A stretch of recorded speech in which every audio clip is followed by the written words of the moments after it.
कोई अच्छा है तो उसका नाम बताओ, कौन है वो अच्छा? अच्छा यदि कोई है तो केवल मेरे कन्हैया, मेरे राम। उनसे अच्छा कोई हो तो आप बताओ। सबसे अच्छे मेरे कन्हैया हैं, सबसे अच्छे मेरे राम हैं। और सबसे बुरा कौन है? कौन है? बोलो दादाजी। इस संसार में सबसे बुरा मेरी माँ। ओ मेरी माँ, जरा ध्यान दो। इस संसार में सबसे बुरा यदि कोई है तो कौन है वो? बोलो, आप बताओ कौन है वो? मैया जी, ओ मैया, बैठ जाओ मेरी माँ। इतने लेट आई थी, कहाँ चले गई थी माँ? हाँ,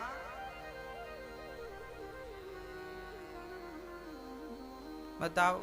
जवान जवान लेट हो तो समझ आता, बूढ़े बूढ़े लेट हो रहे हैं, पता नहीं क्या काम था।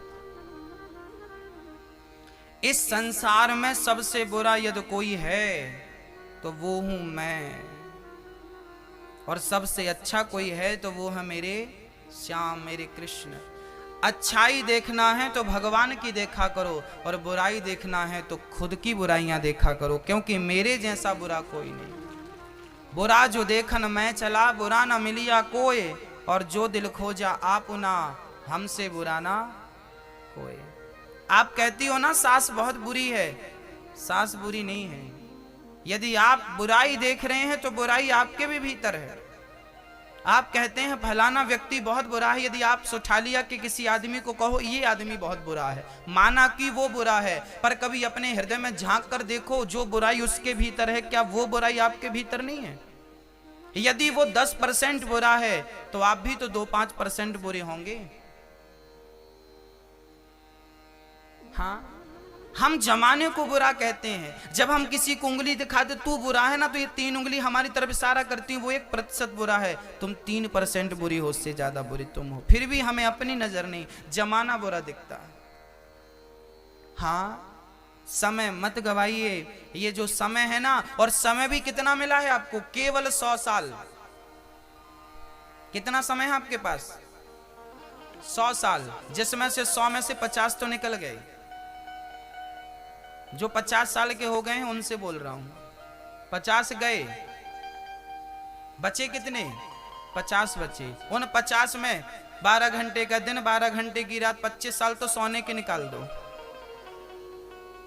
बचे 25 साल। उस 25 साल में 3-3 घंटे की आपकी बकवास, और 2 घंटे का जुआ, और 1-1 घंटे का नहाना, और 1-1 घंटे का खाना, ये निकालोगे ना तो 5 साल ही बचेंगे,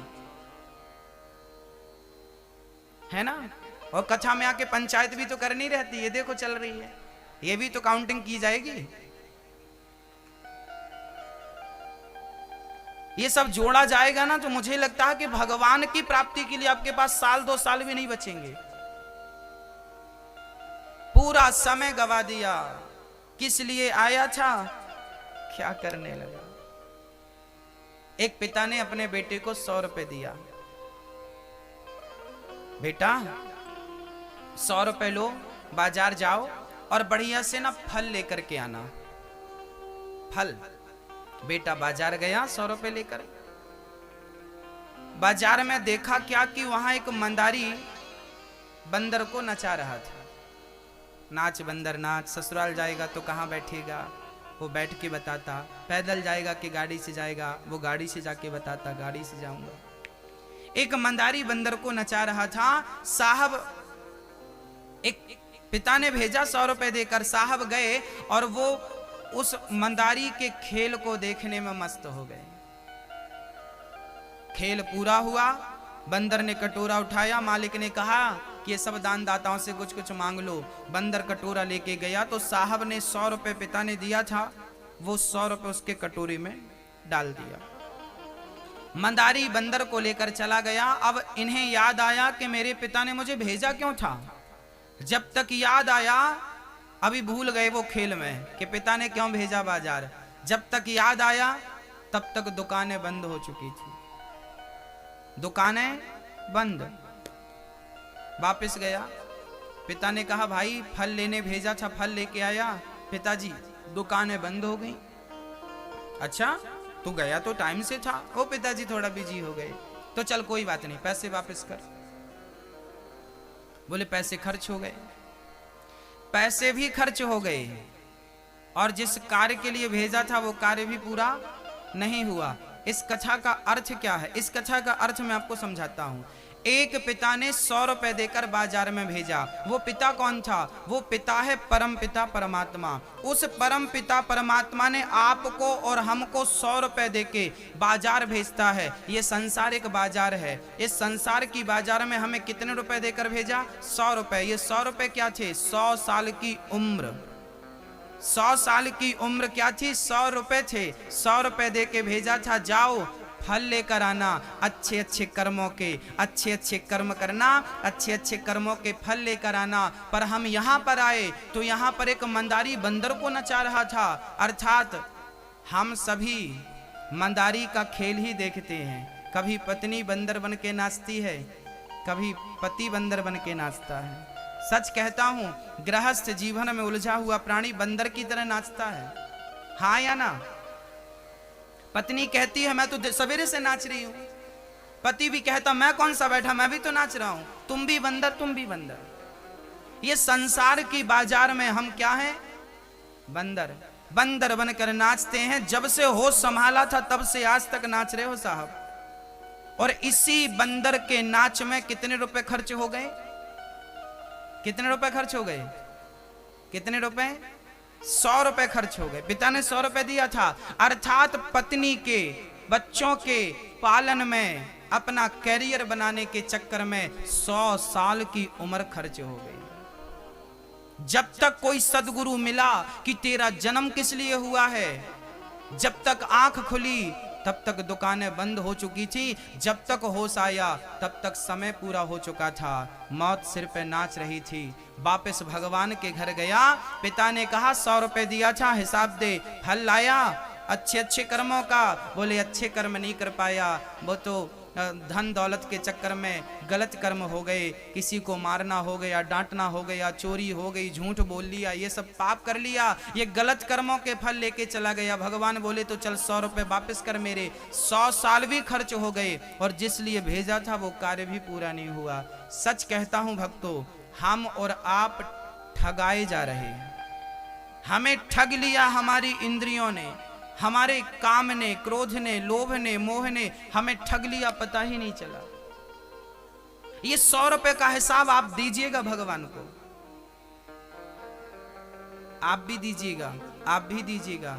हाँ, कि 100 साल की उम्र में आपने क्या क्या किया, कितनों को हंसाया है, कितनों को रुलाया है, कितनों के घर उजाड़े हैं और कितनों के घर बसाए हैं। हिसाब दीजिएगा भगवान को। कहानी केवल 100 साल की है। आप यहां जितने लोग बैठे हैं ना, आप 100 साल पहले, आज से 100 साल पहले सुठालिया में आप में से कोई नहीं था। आज के 100 साल पहले आप में से सुठालिया में कोई नहीं था। आप में से सुठालिया तो थी, यहां लोग तो थे, पर आप में से एक भी नहीं था। और आगे 100 वर्षों के बाद भी आप में से कोई एक नहीं बचेगा। हाँ या ना? सुठालिया 100 साल पहले भी थी और 100 साल बाद भी रहेगी, पर 100 साल पहले आप नहीं थे और 100 साल बाद आप नहीं रहेंगे। कहानी केवल 100 साल की है। इन 100 साल में चाहे तुम अच्छे इंसान बन के चल लो, चाहे अहंकारी बन के चलो, चाहे बाग लगाओ, चाहे आग लगाओ, मर्जी तुम्हारी है। बस हिसाब मांगा जाएगा, 100 रुपए का तो दे देना। इसलिए मैं निवेदन कर रहा हूं कि भगवान की प्राप्ति इस शरीर से हो सकती है, कुत्ता बिल्ली पशु पक्षी के शरीर से नहीं। इसलिए जागो और भगवान का चिंतन करने लग जाओ। प्रभात फेरियां शुरू कर दो, भगवान का नाम लेना शुरू कर दो। वही नाम सत्य है, बाकी सब मिथ्या है। निंदा चुगली करके अपना समय जाया ना करो। हाँ, किस प्रकार भक्ति करें? तब सुखदेव जी कहते हैं कि तस्मात् भारत सर्वात्मा भगवान ईश्वरो हरि श्रोतव्यः कीर्तितव्यश्च स्मर्तव्यश्चेच्छिता भयम्। क्या करना है? तस्मात् भारत सर्वात्मा, सब में भगवान का दर्शन करने की आदत बनाओ। भक्तों, मैया जी, भगवान का दर्शन कहाँ करो? सब में करो। सीय राम मैं सब जग जानी, करहूं प्रणाम जोर जुग पानी।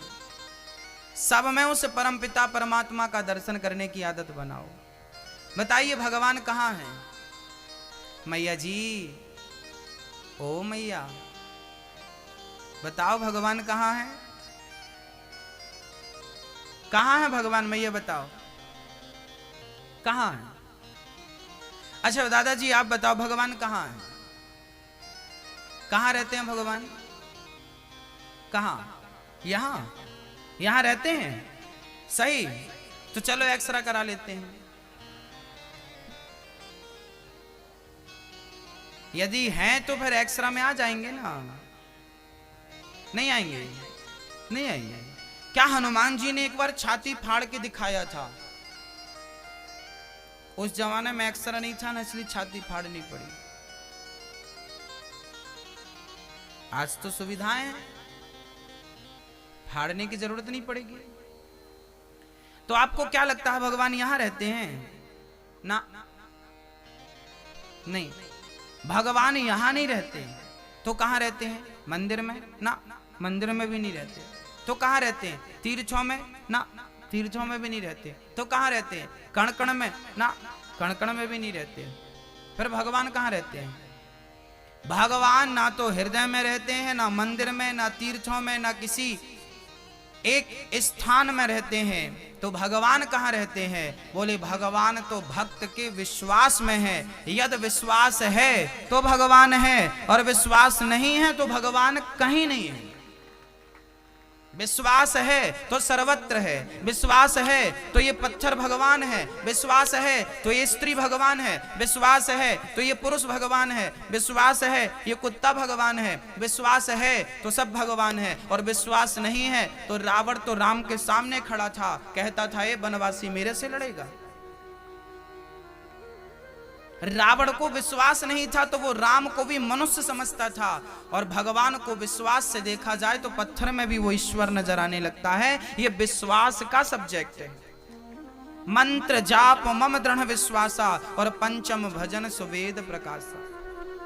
विश्वासो ही फलदायका, गीता भी कह रही है। ईश्वर की भक्ति विश्वास पर आधारित होती है। इसकी पहली सीढ़ी विश्वास ही है। और विश्वास है तो ईश्वर सर्वव्यापी है, सर्वत्र है। और नहीं है तो फिर कहीं नहीं है, वो चले जाओ जमाने में। हाँ? इसलिए मैं निवेदन करूंगा कि सबसे पहले तो उस राम नाम पर विश्वास रखिए, उस कृष्ण नाम पर यकीन रखिए। कई लोगों को भगवान पर भी संदेह होता है।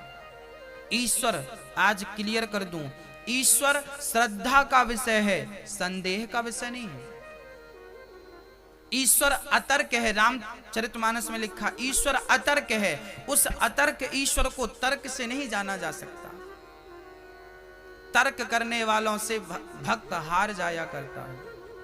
लेकिन भगवत प्राप्ति के समय पे वो हारा हुआ भक्त ईश्वर की प्राप्ति में जीत जाया करता है। वो तर्क करने वालों से हार। अब आप हमसे प्रश्न करें कि भगवान कहाँ है, सबूत दीजिए, तो हम सबूत आपको प्रामाणिक रूप से कैसे देंगे? हम आपसे यही कहेंगे कि भगवान को देखा नहीं जा सकता। अब आप कहेंगे कि है तो दिखाओ, तो फिर हम आपसे कहेंगे कि हवा है तो आप दिखा दो। हम आपसे प्रश्न कर देंगे कि आपके अंग में दर्द होता है, तो क्या आप दर्द को दिखा सकते हैं? दर्द को दिखाया नहीं जा सकता। सिर में दर्द, कमर में दर्द, हाथ में दर्द तो है, पर दिखाया नहीं जा सकता। परंतु दिखाया नहीं जा सकता इसका अर्थ ये नहीं कि वो है नहीं, वो है पर दिखता नहीं, वो महसूस होता है। और होगा भी किसे? बोले जिसे दर्द होगा उसे महसूस होगा। ऐसे ही जो भक्ति करेगा उसी को परमात्मा का एहसास होगा, वही महसूस कर सकेगा। अब आप तर्क करें कि नहीं नहीं नहीं, हमें फिर वहां हमें हारना पड़ेगा। आपके तर्क के सामने भक्त को हारना पड़ेगा। यदि आपको विश्वास नहीं है और तर्क पे तर्क कर रहे हैं तो वहां हम हार जाएंगे, क्योंकि ईश्वर तर्क का सब्जेक्ट नहीं है, ईश्वर श्रद्धा का सब्जेक्ट है। यदि श्रद्धा है, विश्वास है, तो ईश्वर यही है। प्रहलाद ने कहा था इस खंबे पर भगवान है, तो प्रहलाद का वचन मिथ्या ना हो, इसलिए भगवान को खंबा चीर कर प्रकट होना पड़ा और भक्त के वचन को भगवान ने सत्य किया, केवल इसलिए किया कि कहीं मेरे भक्त का वचन मिथ्या ना हो जाए। और भगवान उस खंबे पे नहीं थे, भगवान तो प्रहलाद के विश्वास में थे। विश्वास ही फलदायक है। तो मेरी मां, भगवान की भक्ति विश्वास से की जाए, उस भक्ति में कोई तर्क कुतर्क अविश्वास ना हो। भरी सभा में द्रौपदी की लाज लूटनी चाहिए, विश्वास से हाथ उठाया कि पति भले ना आए, गुरु भले ना आए, पितामह भीष्म भले ना आए, पर मैं अपने कृष्ण को पुकारूंगी। तो विश्वास से पुकारा द्रौपदी ने कि जमाना भले ना सुने पर मेरा दीनानाथ जरूर सुनेगा। और भक्त के सुई की नोक बराबर जगह भी देने को तैयार नहीं है, नहीं दिया दुष्ट ने, भगवान पर टूट पड़ा, उलझ गया। पितामह ने समझाया, बाद में भगवान को मनाने लगा, कन्हैया मेरी माँ ने आपके लिए 56 भोग बनाए हैं, ग्रहण कर लीजिए, खा लीजिए। भगवान ने कहा, दुर्योधन यदि आपके अंदर मेरे प्रति प्रेम होता, श्रद्धा होती, तो मैं आपके यहाँ भोजन जरूर करता, पर आपके अंदर श्रद्धा नहीं है, इसलिए मैं आपके घर भोजन नहीं कर सकता। भोजन वहां किया जाता है जहां खिलाने वाले के हृदय में प्रेम हो या खाने वाले के पेट में भूख हो। ना तो आपके पेट में भूख है, ना मेरे पेट में भूख है, ना तो आपके हृदय में प्रेम है, इसलिए मैं आपके घर भोजन नहीं करूंगा। तो कहाँ करेंगे? मेरा निमंत्रण विदुरानी के घर है। दुर्योधन के 56 भोग को त्याग कर भगवान विदुरानी के घर गए और विदुरानी से कहने लगे, माँ बड़ी भूख लगी है। तो माँ चूल्हे पर देखती है तो साग पक रही थी सूखी, अब वो साग तो खिला नहीं सकती, तो पके पके केला तोड़ कर ले आई बगीचे से और केला छीलती जाती, छिलका भगवान को देकर फल को छिलका समझकर फेंकती जाती और भगवान को छिलका देती जाती। अब भगवान का स्वभाव देखिए जरा कि भगवान ने छिलकों को लेकर के उन्हें खाना शुरू कर दिया। अरे वो भाव में डूब गई प्रभु, पर आपको तो होश था। भगवान ने कहा कि जब मेरा भक्त प्रेम में और भाव में डूबता है तो मैं भी उसके प्रेम और भाव में डूब जाता हूँ, मुझे पता ही नहीं कि मैं क्या खा रहा हूँ। भक्त ने खिलाया छिलका, भगवान ने छिलके खा लिए। तब तक विदुर जी मेवा मिष्ठान लेकर आए। अरे देवी क्या किया? भगवान को छिलके खिला दिए, पहली बार घर आए छिलका खिला दिया और बढ़िया सी थाली पर मेवा मिष्ठान सजाया और विदुरानी ने परोसा। कन्हैया ने खाते हुए कहा, काका जी जो स्वाद मुझे इन छिलकों में आया है वो आपके मेवा मिष्ठान 56 भोग में नहीं है। क्यों नहीं है? क्योंकि भाव का भूखा हूं मैं और भाव ही एक सार है।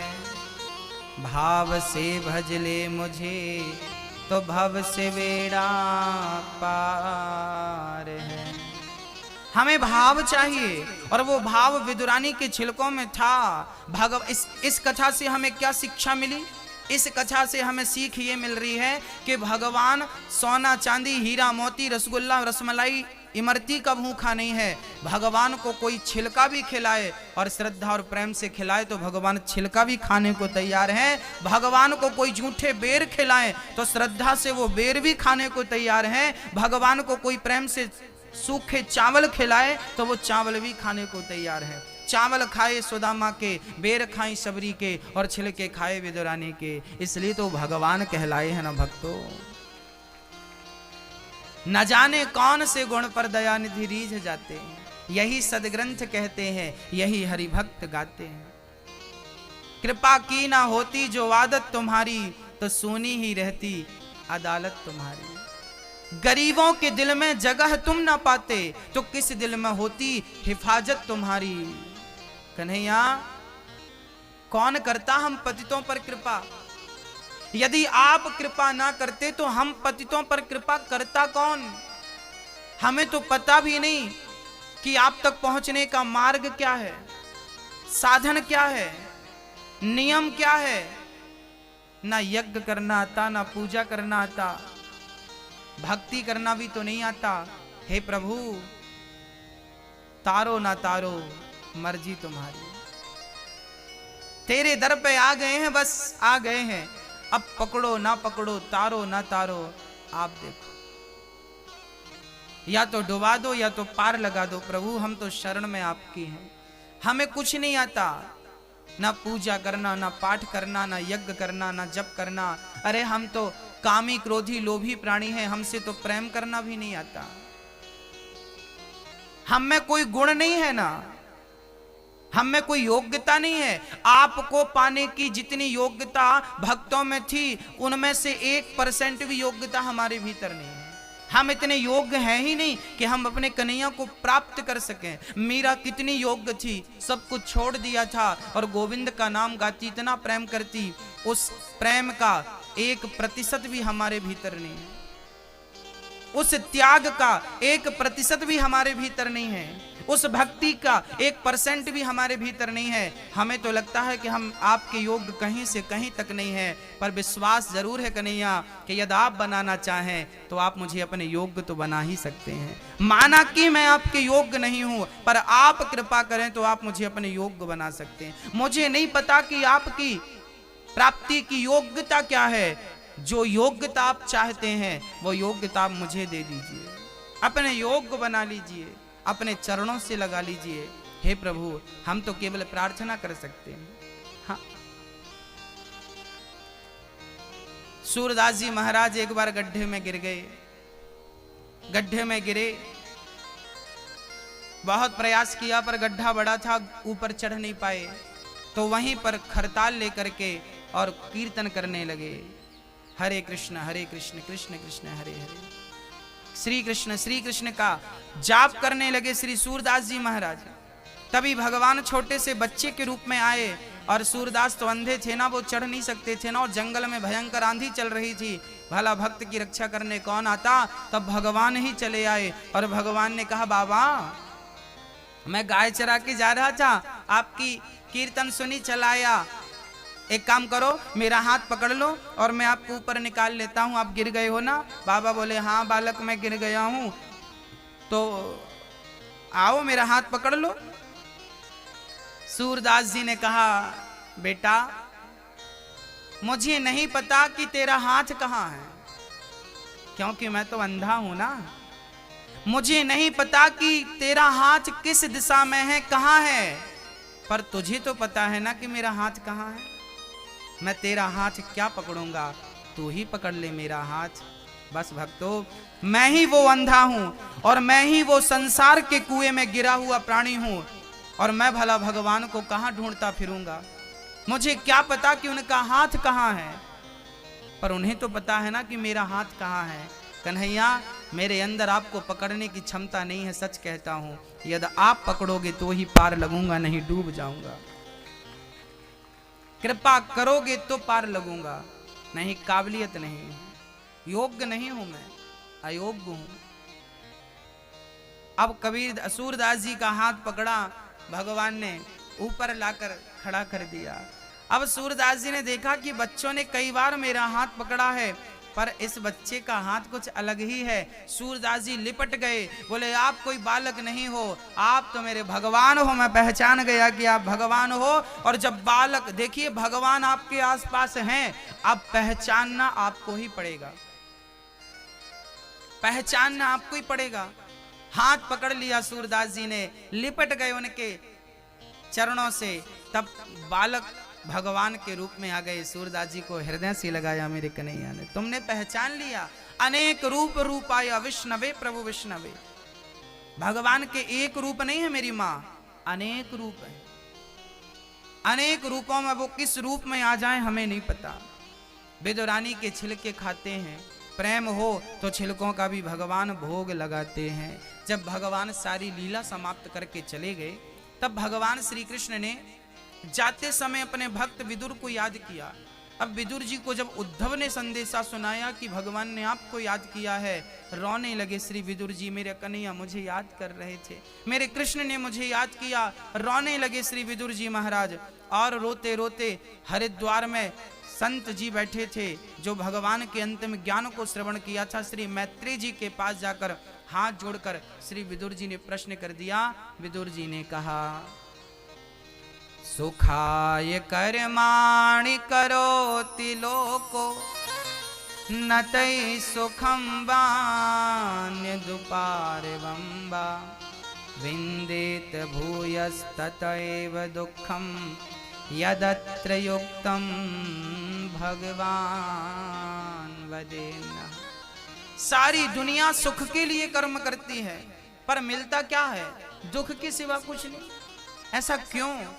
ऐसा प्रश्न विदुर जी ने कहा किया। तब मैत्री जी ने कहा कि विदुर जी आप सब जानते हैं, फिर भी आप पूछ रहे हैं तो सुनिए। संसार में दुख इसलिए मिलता है क्योंकि संसार का नाम ही दुखालय है।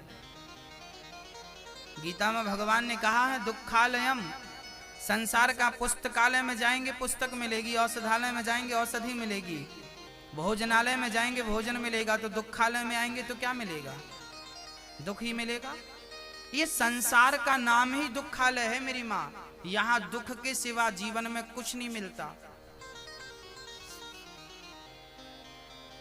जब आपकी शादी नहीं हुई ना, लगता है शादी हो जाएगी तो बड़ा आनंद आएगा, बड़ी खुशी मिलेगी, बड़ा सुख मिलेगा। शादी हो गई, मिला सुख नहीं महाराज, जिम्मेदारी बढ़ गई। 4 साल हो गए शादी के, महाराज सुख मिला? महाराज बेटा मिल जाए तो सुख मिलेगा। अब बेटा मिल गया, अब सुखी हो महाराज? पढ़ता लिखता नहीं, नालायक है। अच्छा पढ़ लिख जाए, खड़ा हो जाए पांव पर तो सुखी हो जाएंगे। खड़ा हो गया महाराज, नौकरी नहीं मिल रही, मिल गई, अब सुखी हो महाराज? अच्छी सी बहू नहीं मिल रही है छोरा को, मिल गई, अब सुखी हो महाराज?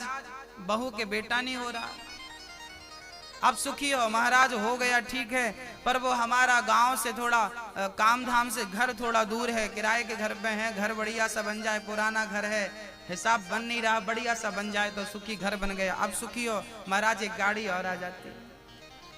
पूरी जिंदगी इच्छाओं की पूर्ति करते करते समाप्त हो गया जीवन। इच्छाएं हैं कि अभी पूरी नहीं हुई। आप बताइए, आप इतने लोग यहां बैठे हैं, बताइए आप में से किन किन की इच्छाएं पूरी हो चुकी हैं? हुई इच्छाएं? नहीं। जो करोड़पति है उनकी भी इच्छाएं शेष हैं, और जो भिखारी है उसकी भी इच्छाएं शेष हैं। तो करोड़पति भी इच्छाओं से दुखी है और भिखारी भी इच्छाओं से दुखी है। दोनों की हालत लगभग एक जैसी है कि नहीं? हमारे हिसाब से दोनों में कोई अंतर भी नहीं है। दोनों दुखी हैं, दोनों परेशान हैं। तो सुखी कौन है भाई? बोले चाहे गई चिंता मिटी, मनवावे परवाह, जिसको कछु नहीं चाहिए सो ही साहंसाह। इस संसार में सबसे अमीर वही है जिसे कुछ नहीं चाहिए। जिसे बहुत कुछ चाहिए वो इच्छाओं का गुलाम बना घूमता रहेगा और जीवन निकल जाएगा इच्छाओं की पूर्ति में। आप अपनी इच्छाओं का दमन कर दीजिए। अच्छा एक बात बताइए, आपको दाल बाटी खाने का मन होता है कि नहीं? होता है। मोतीचूर के लड्डू खाने का मन होता है कि नहीं? होता है। गुलाब जामुन रसगुल्ला खाने का मन होता है कि नहीं? होता है। आपको जलेबी खाने का मन होता है कि नहीं? होता है। अच्छा अब बताइए, आप में से किसी को आज तक लिट्टी और चोखा खाने का मन हुआ? लिट्टी और चोखा खाने का मन हुआ? नहीं। आप में से बहुत सारे लोग जानते ही नहीं होंगे लिट्टी चोखा क्या है। समझिए हम क्या समझाना चाह रहे हैं आपको। लिट्टी चोखा जो है ना, बिहार का प्रसिद्ध भोजन है। जैसे आपके यहाँ दाल बाटी चूरमा बापले, दाल बापले फेमस हैं, ऐसे बिहार में क्या खाते हैं, लिट्टी चोखा। अब मैं बिहार के लोगों से कहूं कि क्यों भाई दाल बापले खाने की इच्छा होती है, तो वो कहेंगे नहीं होती, हमने कभी खाया नहीं ना। इसलिए इच्छा नहीं होती क्योंकि उन्होंने कभी स्वाद नहीं चखा। आपकी लिट्टी चोखा खाने की इच्छा नहीं होती क्योंकि आपने कभी उसका स्वाद नहीं। एक बार जिसको खाएंगे उसको दूसरी बार खाने का मन जरूर करेगा। एक बार जिससे देखेंगे उसे दूसरी बार देखने का जी जरूर करेगा। इसलिए कहता हूं, एक बार यदि तुमने भोग लिया तो बार बार मन भोगों में जाएगा। एक बार संसार का सुख तुम्हें मिल गया तो बार बार मन वहीं जाएगा। और विश्वास से कहता हूं कि एक बार भगवान के भजन का आनंद सुख तुम्हें मिल गया, एक बार भक्ति का स्वाद तुम्हें लग गया तो बार बार मन भक्ति में जाएगा। अभी स्वाद भोगों का मिला है इसलिए मन खिंचा बार बार भोगों की तरफ जाता है। मन को जिस दिन एक बार भजन में स्वाद लगने लगेगा उस दिन मन खिंचा भक्ति की तरफ चलाएगा।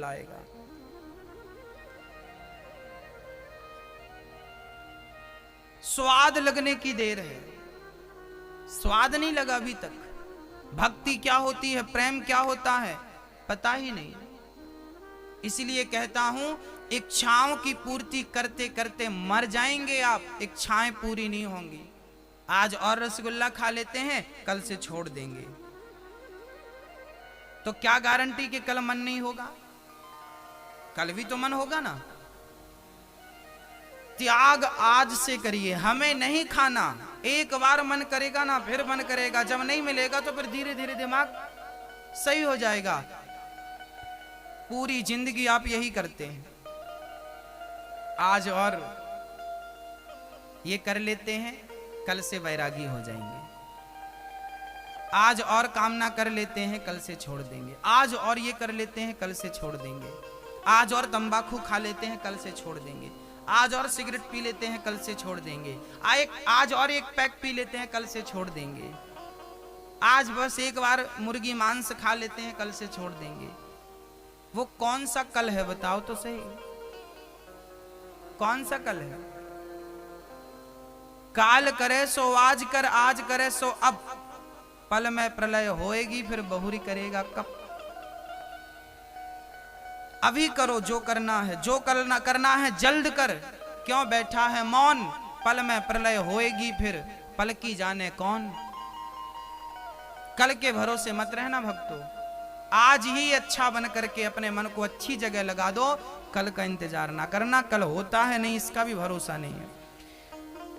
सुख की कामना करना ही पागलपन है। हमें सुख की कामना नहीं करना चाहिए, सुख की इच्छा नहीं करना चाहिए, हमें तो केवल ईश्वर को पाने की इच्छा करना चाहिए। कन्हैया तुम्हें एक नजर देखना है बस। श्री ब्रह्मा जी भगवान की सुंदर सी सृष्टि का वर्णन करते हैं। मनु जी महाराज की ब्रह्मा जी के शरीर के दाहिने अंग से पुरुष, बाएं अंग से स्त्री का जन्म हुआ। मनु शत्रुपा की 3 बेटियां और 2 बेटे हुए, आकुति, देवहूति, प्रसूति। आकुति का विवाह रुचि प्रजापति से हुआ, जिनके यहाँ यज्ञ भगवान भये। देवहूति का विवाह करदम जी से हुआ, जिनके यहाँ कपिल भगवान भये।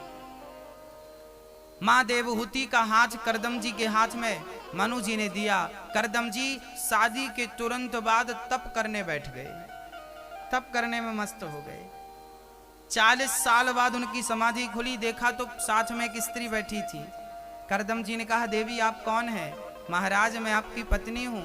आहा, आप मेरी पत्नी हैं, आपने इतना बड़ा त्याग किया, मैं आपकी सेवा और त्याग से प्रसन्न हूँ, बोलो क्या चाहती हो? देवहूति ने कहा कि बस एक पुत्र की कामना है बस। करदम जी ने कहा इस कुंड में डुबकी लगाओ। एक बिंदु सरोवर में डुबकी लगाई तो सुंदर सा तन प्राप्त हो गया और सुंदर सा शरीर पाकर के आपने सुंदर सा विमान बनाया। करदम जी और देवहूति उस विमान पर बैठ के रमण करने लगे। उनके 9 बेटियां भई श्री करदम जी की, कला, अनुसुईया, श्रद्धा, हविर्भू, गति, क्रिया। ये 9 ऐसी 9 बेटियां भई। अनुसुईया जी इन्हीं की बेटी है मां देवहूति की। अरुंधति भी वशिष्ठ जी की। अरुंधति कौन है? राम की गुरु माता।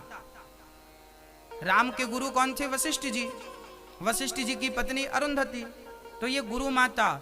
तो राम की गुरु माता जो है ये करदम जी की बेटी हैं। अरुंधति इनकी बेटी हैं, देवहूति और करदम की। करदम जी महाराज कहते हैं देवी 9 बेटियां हो गईं, 9 बेटियों का हमने विवाह भी कर दिया, वो अपने अपने घर चली गईं, अब हमें आज्ञा दो हम भगवत भजन के लिए निकले। करदम जी की बेटी हुई, शादी हुई और वो अपने कर्म से जब निवृत्त हो गए तो घर परिवार को छोड़कर जाने का मन बना लिया। मैया जी पीछे आवाज आ रही है ना? आप मेरी माँ को आ रही है तो हाथ उठाओ। अच्छा जी, दादाजी आपको आ रही है तो हाथ उठाओ। ठीक आ रही है, बढ़िया, अच्छी आ रही है आवाज, कम तो नहीं आ रही है? चलो अब समझिएगा, श्री करदम जी कह रहे हैं, श्री करदम जी महाराज कह रहे हैं देवी मुझे आज्ञा दो, मैंने बेटियों का विवाह कर दिया, मुझे जाना है जंगल भगवत प्राप्ति के लिए। देवहूति ने कहा प्रभु आप चले जाएंगे, मेरा सहारा कौन बनेगा? एक पुत्र तो मुझे दीजिए। ठीक है, करदम जी रुक गए। एक पुत्र हुआ, नाम रखा कपिल। कपिल भगवान के जन्म होते ही करदम जी जंगल की ओर चले गए। अब यहां मैं आप लोगों से एक निवेदन हाथ जोड़कर करूंगा, दादाजी और मेरी मैया जी, आप में से कितने ऐसे दादाजी यहां बैठे हैं, माँ जी मेरी यहां बैठी हैं, जिनकी बेटियों का और बेटों का विवाह हो चुका है? आपकी बेटी का और आपके बेटे का विवाह हो गया कि नहीं? जिनके हो गया वो समझेंगे और वो सुनेंगे, जिनके नहीं हुआ वो अभी सुनेंगे, बाद में फॉलो करेंगे। एक छोटा सा एग्जाम्पल, आपकी बेटी का विवाह हो चुका, आपके बेटे का विवाह हो चुका, बेटा भी सेटल है, बेटी भी अपने घर सुखी है, आपका बेटा भी 2 पैसे कमाता है, घर परिवार चलाने लगा, समझदार हो गया, बेटा भी काम पे लग गया, बिटिया भी सुखी है, सबकी शादी विवाह कर दिया। अब आपका क्या काम बचा घर पे? सारे कामों से निवृत्त हो गए कि नहीं? एक पिता की जिम्मेदारी यही है कि वो अपने बेटे को अच्छा संस्कार दे, शादी विवाह करके उसके हाल पर उसे छोड़ दे। एक पिता का यही कर्तव्य है कि आप अपनी बेटी को अच्छा वर दीजिए, अच्छी जगह विवाह करिए, बेटा सुखी, बिटिया सुखी। अब हमारी जिम्मेदारी पूरी हो गई या नहीं? बताइए, आपकी जिम्मेदारी पूरी हो गई कि नहीं? अब आपकी सारी जिम्मेदारियां पूरी हो गई गृहस्थी की, अब एक ही जिम्मेदारी बची है, कौन सी? केवल कृष्ण को पाने की जिम्मेदारी, आत्म कल्याण करने की जिम्मेदारी। अब इन जिम्मेदारियों से मन को हटाकर अब भगवान को प्राप्त करने की ये भी आपकी जिम्मेदारी है, जबकि आप लोग ना भागते हो अपनी जिम्मेदारियों से। बुढ़ापे तक बेटा सेटल हो गया तो फिर नाती को सेटल आपको ही करना है। आपको क्यों करना साहब? और फिर पोते की भी चिंता आपको, पोता को महाराज पोता पोता पोता। ये राम राम नहीं जपती मेरी माँ बूढ़ापे में, बेटा बेटा पोता पोता जपती।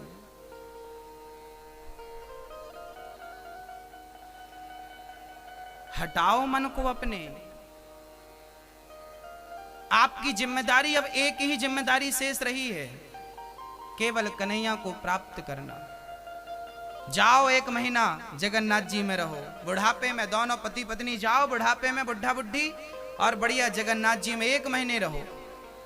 1 महीने जगन्नाथ जी का दर्शन करो, भात खाओ, प्रसाद खाओ, उसके बाद सीधे द्वारिका चले जाओ, फिर वहां से रामेश्वरम चले जाओ, वहां से बद्रीनाथ चले जाओ। 12 महीने में 1-2 महीना सोठालिया में रहो अपने गांव घर में, बाकी 10 महीने गोविंद की शरण में, गोविंद के चरण में रहो।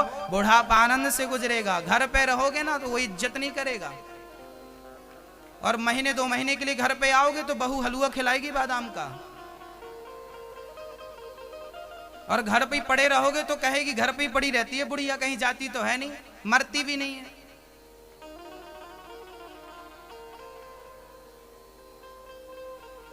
आप खुद अपनी मौत बिगाड़ रहे हैं, हम क्या करें।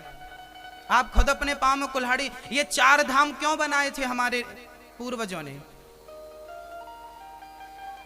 4 धाम इसलिए बनाए थे कि आप बुढ़ापे में 1-1 महीने यहां गुजारें, पर आपकी जिंदगी गुजर गई, एक बार भी मन नहीं हुआ कि जगन्नाथ जी का दर्शन करें। हमें जो गए हैं जगन्नाथ जी, मैं उनको प्रणाम करता हूं, और जो नहीं गए मैं उनसे निवेदन करूंगा कि अपने बुढ़ापे में मरने के पहले एक बार जगन्नाथ जी का दर्शन जरूर करिएगा।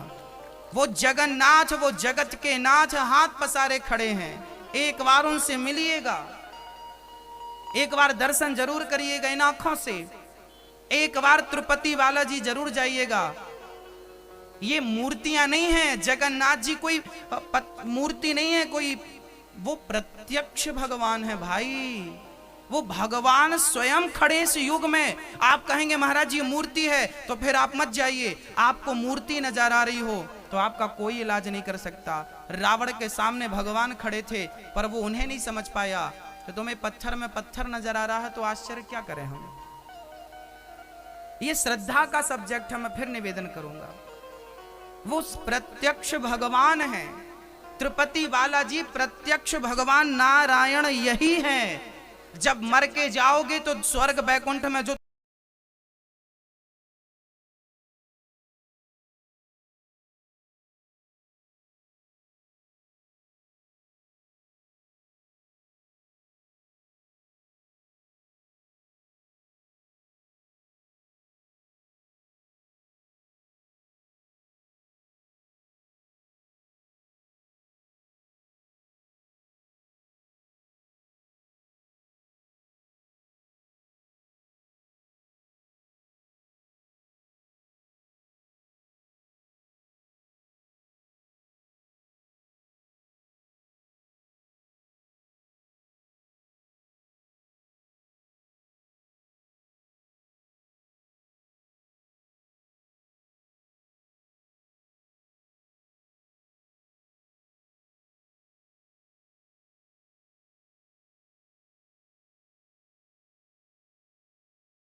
से मिल